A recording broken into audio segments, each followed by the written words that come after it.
So you found the game War Thunder. Obviously you are only interested in playing the best nation of World War II. You will need a lineup consisting of one infamous elite crewed, near-invincible Tiger I tank. This is crucial as this will be your only viable tank in your arsenal. Then as a backup, you will massively up-tire a crappy tank, such as the Panzer III. Finally, any plane will do, as long as you know how to hold left mouse button and kamikaze bomb. For your tanks, pick the shells with the most penetration. APCR will do. Also consider taking as many rounds as possible, as the Soviets keep pumping out inferior Commie tanks. Now after you spawn, make sure to check that your engine volume is set to a maximum.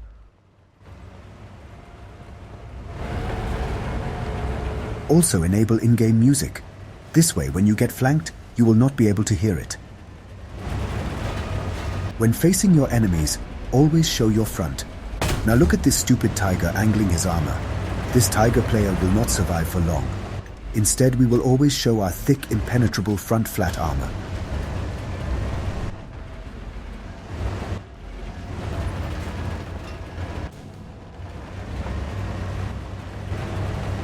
Here we spot a particular enemy Sherman tank. This one is Jewish. One can easily distinguish a Jewish Sherman tank by the size of the gun barrel. We disable the tank and our Allied forces finish the job. After cleaning up the area from that Jewish tank, we will press G and use our gas canisters to ethnically cleanse the area. In doing so, we blind ourselves and are in a disadvantage.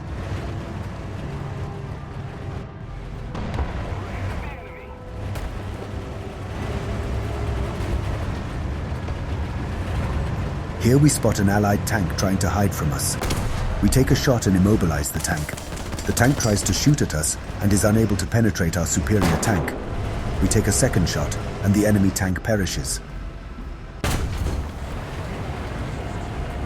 After scoring another kill for the fatherland, something unimaginable happens. A concealed Soviet tank shoots and kills our tank with a direct hit. We think it's because the game is Russian and they do not want Germany to be overpowered. At this stage, it is only appropriate for us to express our anger in the chat. We spot and engage this inbred hybrid version of the Pershing tank. This tank seems to be more resistant to our superior cannons, but fear not, as we have enough rounds to shoot the whole Russian army.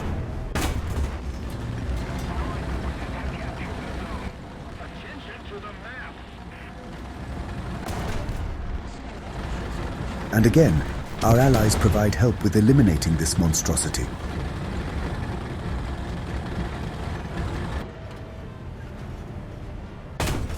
It seems that we are unlucky today. Like a lion, we seek and hunt our prey, only for it to be stolen by gypsy hyenas.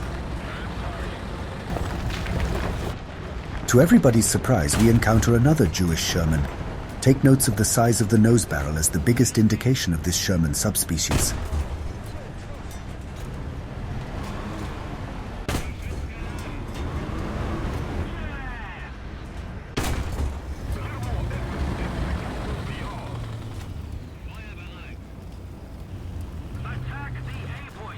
Classic vulgar language. The quality of the opposing Allied tanks is horrible. The tanks are very lightweight and are easily toppled by a bomb, as can be seen here. To further humiliate the enemy, we will also shoot them while they can only sit and watch.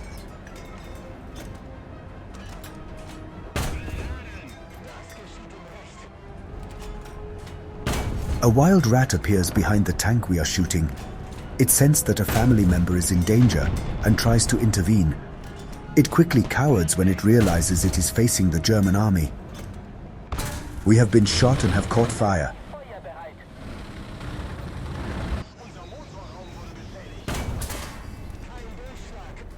Now is the time to deploy our gas and make for an escape.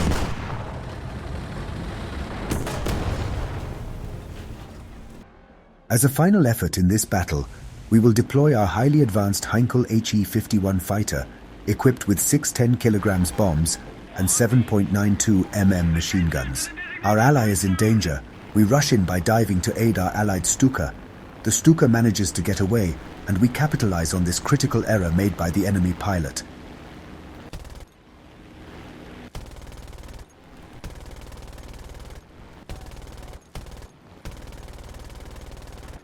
After a quick few bursts, the enemy's bigger yet inferior plane catches fire, crumbles and falls out of the sky. In a desperate attempt, the enemy P-47 Thunderbolt fires a series of unguided rockets before hitting the ground.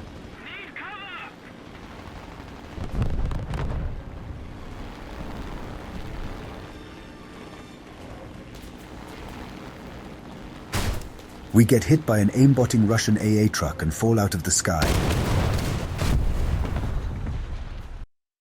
Now we have one task ahead of us before we shut down the computer. We look for answers online as to why the greatest nation in the game and the whole world suffers. It seems that we are not the only one who thinks that the game is intentionally trying to hold us back from being the superior nation. Even with all their efforts, Germany is and will always be the greatest. Also the greatest to suffer.